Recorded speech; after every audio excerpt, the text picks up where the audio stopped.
Time is a linear concept, but in the world of video games, it's a mechanic that can be exploited to change one's past, present, and future. Max Payne creator Remedy Entertainment will be playing around with time in Quantum Break when it releases for Xbox One and PC in April. But which other games out there have fun with time manipulation mechanics? Let's take a look. Prince of Persia: Sands of Time. The Sands of Time have been released in 9th century Persia, and it's up to the prince to save everyone, even if it was originally his fault. With the Dagger of Time, the prince is capable of incredible feats like freezing enemies in place, attacking at high speeds, and rewinding to an earlier occurrence to avoid death. Such circumstances use up sand, though players can upgrade their capacity over time and even upgrade brand new abilities.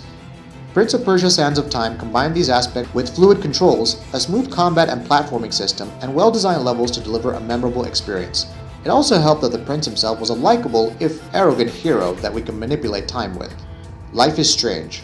Some choices should never be made, but before Max Caulfield can accept that, she needs to navigate the social and political minefield that is Blackwell Academy. Luckily, a choice encounter with her old friend Chloe grants her the ability to rewind time. Over time, see what we did there?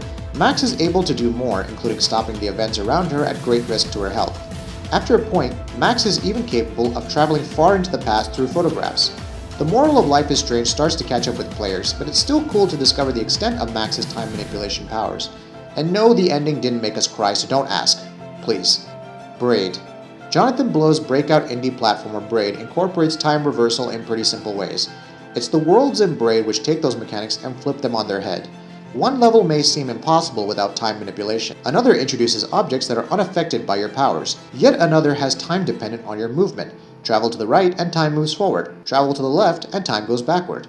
All this in a game which is either about the protagonist being a monster or creating an atom bomb that he can't help but obsess over.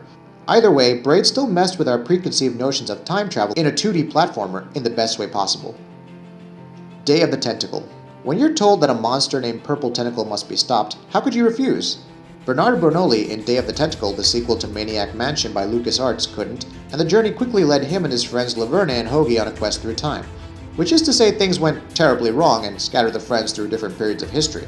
Nevertheless, Day of the Tentacle was a fun adventure game with Tim Schafer's signature humor and a serious look at a tentacle-controlled future. Look forward to the remastered version releasing in the coming months. Singularity.